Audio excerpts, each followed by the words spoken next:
እዚህ ያለች ከሷ ብዙ ዓመት ይቆያል። የሆነ ጊዜ ውስጥ እዚህ ማለት እዚህ አንድ የሆነ ያህል ጊዜ ይቆያል። እንደገና ከሷ ሄዶ ሌላ ጊዜ ይቆያል።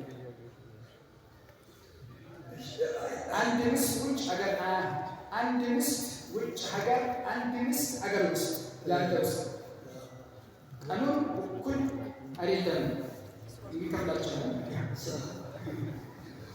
هذا السؤال يأتينا بالتليفون كثيرا يأتي فيها يعني مرة امرأة تقول إذا ما أخذها إلى الخارج ولم يعلم بينهما ثم تطلب الطلاق، هل يجوز لها أن تطلق زوجها؟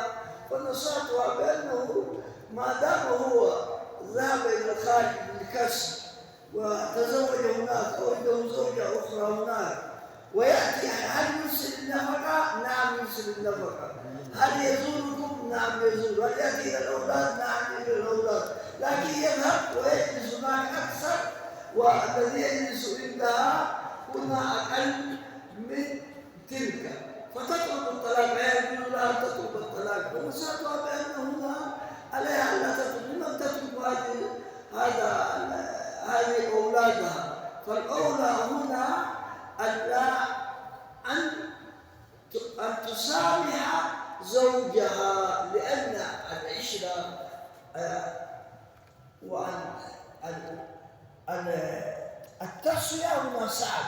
وليس لو كان يستطيع أن يساوي بينهما، نعم يجلس هنا 6 أشهر وهناك 6 أشهر إذا كان تاجرا متمكنا. لكن أغلب الغرباء الذين في بلدنا إنما ذهبوا إلى الخارج لأجل الكسب. لو كان يجلسون مثل ما يجلس في الخارج متى يكتسب؟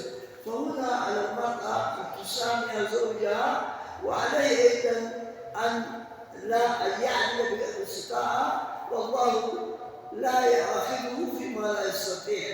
حتى الرسول صلى الله عليه وسلم قال هذا قسمي فيما أملك ولا تؤاخذني بما لا أملك كالمحبة وغيرها. فهنا على المرأة أن تتسامح مع زوجها ولا تتشدد عليه.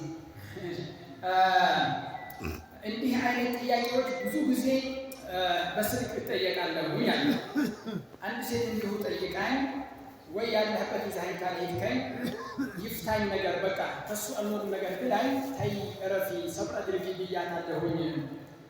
ወንዶች ማለት ያው ተገደው ነው ወደ ሌላ ሀገር የሚሄዱት። እዛ ደግሞ አንድ ምስት ትኖረው ትችላለች። እሷን ጋር የቆየውን ያህል እዚህ መቆየት አይችልም።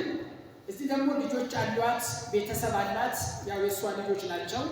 እኔ የሚለው የሚመክረውን እንድትታገስ እሱ በሚችለው ያህል ቀለቧን የሚያስፈልገውን ነገር ያሟላ።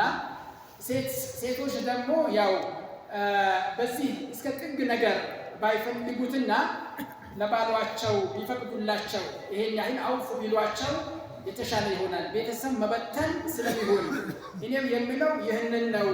እሱ ግን በሚችለው ያህል አላህን ሊፈራ ይገባል እና ያው ሲስተካከልላቸው